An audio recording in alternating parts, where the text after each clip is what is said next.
para a doutora Annelise Mota, de Alencar Manegusso. Ela é médica e conselheira federal de medicina pelo estado da Paraíba. Annelise, você tem 20 minutos, fique à vontade se quiser terminar antes. Qualquer coisa a gente tem uma tolerância da casa, mas o tempo a gente vai precisar correr. A senhora vai fazer alguma apresentação? Ela vai fazer, viu? Nossa querida, atenciosa equipe da TV Senado, ela vai fazer umas apresentações também aqui de slides. Muito obrigado aí, a senhora tem 20 minutos. Só para a ilustração, bom dia a todos. Gostaria de agradecer ao senador Eduardo Girão por mais uma iniciativa em defesa da vida. Para mim é motivo de muita honra estar novamente nesta casa a convite do senhor, meu conterrâneo. Eu tenho dupla cidadania, né, cearense e paraibana.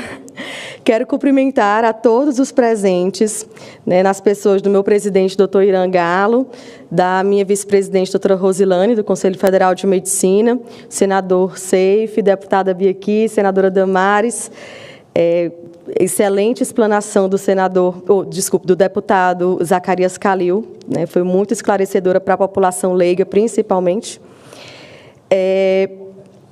Não serei redundante, repetindo, né, o que já foi amplamente, brilhantemente abordado aqui pelos meus antecessores. Então, conforme previamente acordado, eu vou me ater aos aspectos históricos, né, do aborto.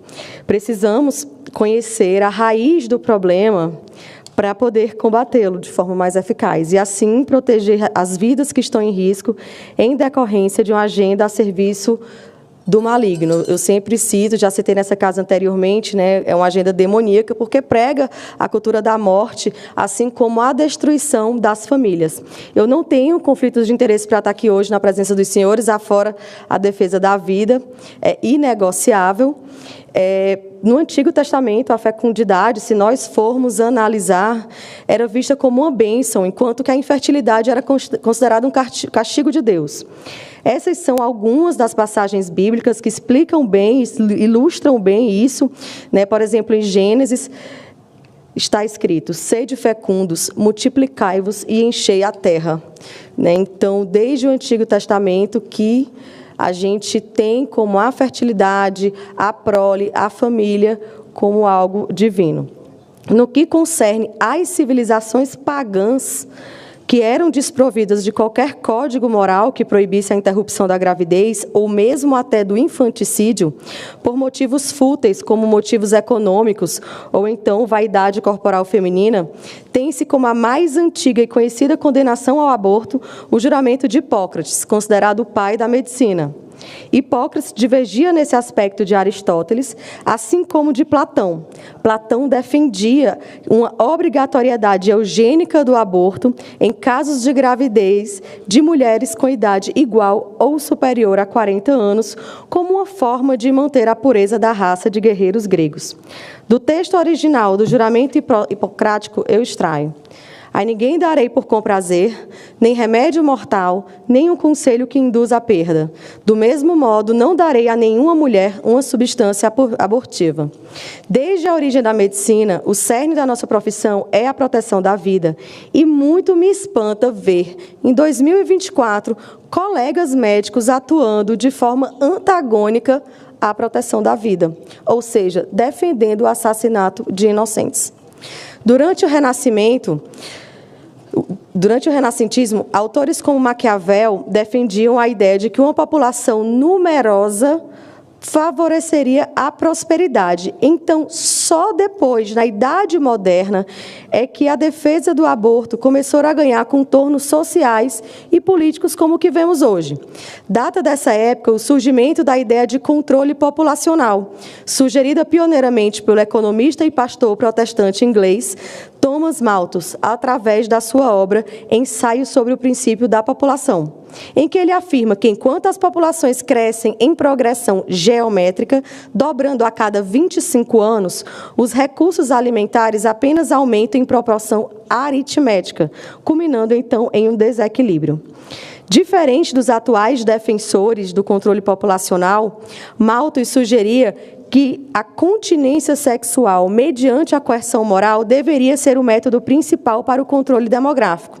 Ele considerava imoral e socialmente danosa toda forma de contracepção, assim como a prática do aborto.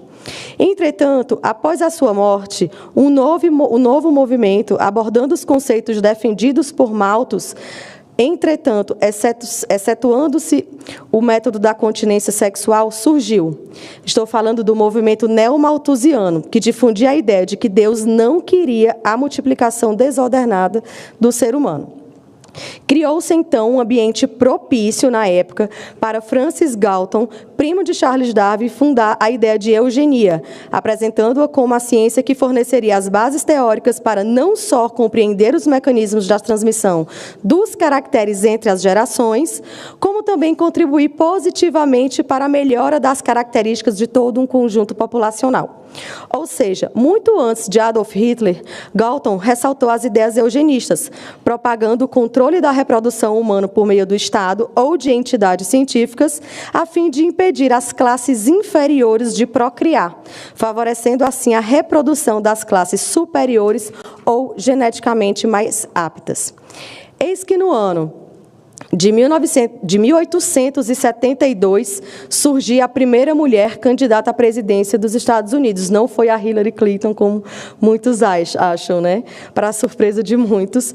Eu estou falando da jovem Victoria Woodhull Martin, do Partido pela Igualdade de Direitos, que, além de pregar os direitos femininos, socialismo, amor livre, divórcio, espiritismo e aborto terapêutico, Victoria arriscou sua reputação na defesa aberta da eugenia, transformando-a numa causa e enaltecendo-a em sua obra Human Body, The Temple of God, onde defendia a realização de intervenções mutiladoras nos ovários de jovens mulheres que eram consideradas à época inaptas à maternidade. Apesar dessas ideias execráveis, deputada Bia, até hoje, Victoria é considerada um exemplo para o movimento feminista.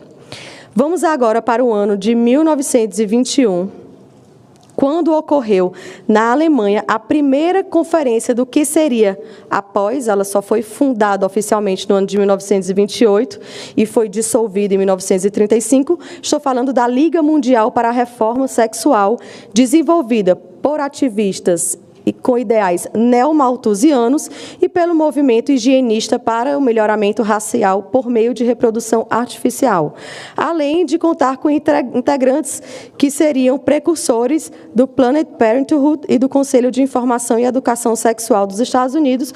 No seu auge, essa Liga da Reforma Sexual contou com 130 mil filiados no mundo inteiro. Dentre os objetivos da Liga para a Reforma Sexual, destacam-se a retirada de leis que criminalizavam a sodomia, a aceitação da homossexualidade como forma alternativa e legítima de expressão sexual, legalização da prostituição acompanhada do registro oficial pelo Estado, com direito à inspeção de casas de prostituição e dos frequentadores, legalização e promoção de técnicas de anticoncepção e disseminação de serviços de profilaxia para conter a propagação de doenças venéreas. E aí que sim, estabelecimento de centros de aconselhamento sexual para promover e esclarecer sobre o controle de natalidade, assim como eugenia. Retirada de todas as restrições para procedimentos de aborto induzido e ainda uma sistemática aplicação da educação sexual científica para jovens e adultos. Durante esse período, surgiu nos Estados Unidos um movimento pelo controle da natalidade, organizado pela enfermeira e antropóloga Margaret Sanger, a mesma que, em 1929, em seu livro intitulado O Pivô da Civilização, defendeu que os genes inferiores das camadas pobres da população que se reproduzem como coelhos devem ser evitados pelo impedimento da procriação, sendo este o verdadeiro objetivo, segundo ela, do controle da natalidade. Na década de 30, Sanger criou a Liga Americana de Controle de Nascimentos, que, devido a algumas ações contundentes legislativas do governo americano, visando o impedimento do avanço de suas ideias, em 1939 fundiu-se com outras entidades do gênero, formando uma única instituição bem conhecida de todos nós, a Planned Parenthood Federation of America, expandindo-se para diversos países. O legado racista e abortista de Sanger se cumpre até hoje na Planned Parenthood. Como vocês podem ver, esse site é atual, se acessarem agora, vocês vão se deparar com essa imagem, em que 80% das clínicas se encontram em bairros negros e hispânicos nos Estados Unidos e, recentemente, possuem uma acusação de tráfico de tecidos e órgãos de bebês abortados em suas instalações, além de envolvimento, inclusive financeiro, com campanhas do Partido Democrata Americano.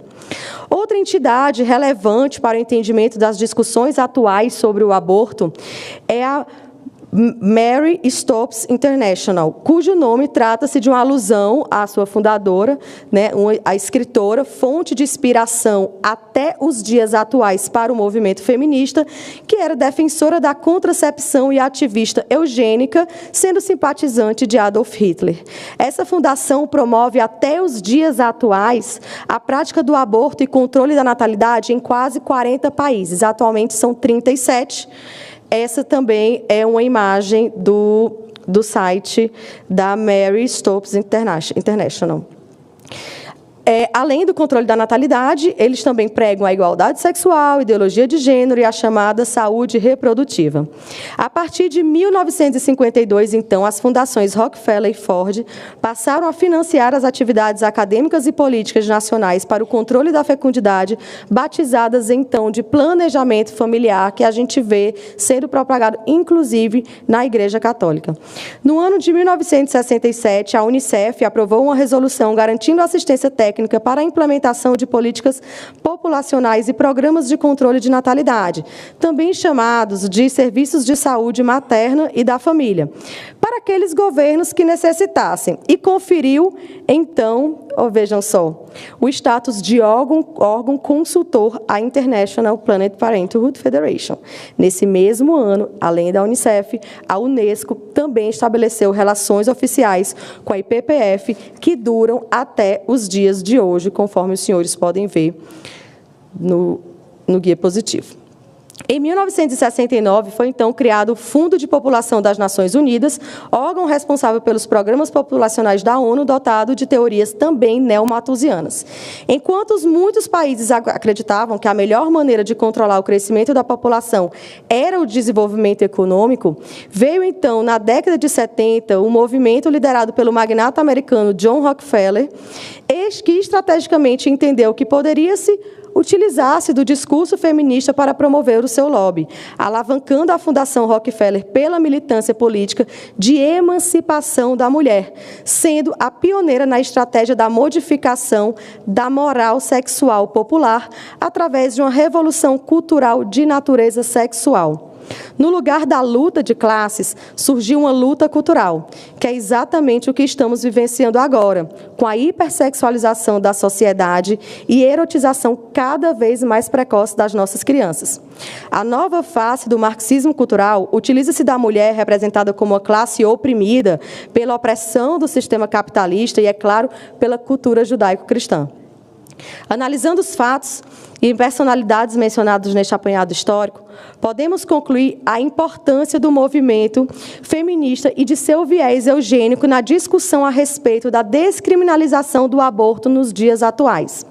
Se o movimento feminista realmente representasse as mulheres, empoderando-as, ao invés de estar induzindo as mães a assassinarem os seus bebês no seu próprio ventre, estaria empenhado em fortalecer políticas públicas de saúde, planejamento familiar de forma responsável, educação sexual e segurança para essas mulheres, ampliando os mecanismos de proteção tanto à mulher quanto às famílias.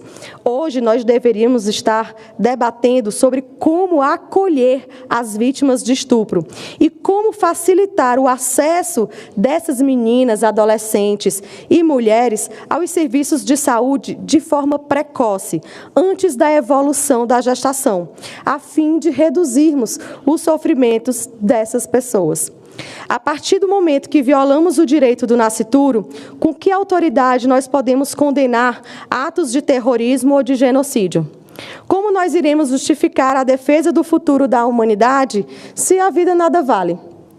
Finalizo minha fala, presidente, fazendo um apelo aos senhores parlamentares desta casa que, durante as suas votações, escolham sempre estar ao lado da vida, como o senhor brilhantemente tem feito ao longo desses últimos anos, assim como senadora Damares, deputada Bia, senador Jorge Seife. Que Deus abençoe o Brasil. Obrigada. Amém. Obrigado, doutora Annelise, que nem usou o tempo todo dela. Agradeço demais em nome aqui da presidência. Ela é médica e é conselheira federal de medicina pelo estado da Paraíba, mas como ela bem disse, e bem lembrado, ela é cearense. E eu fico muito feliz de estar revendo a senhora aqui.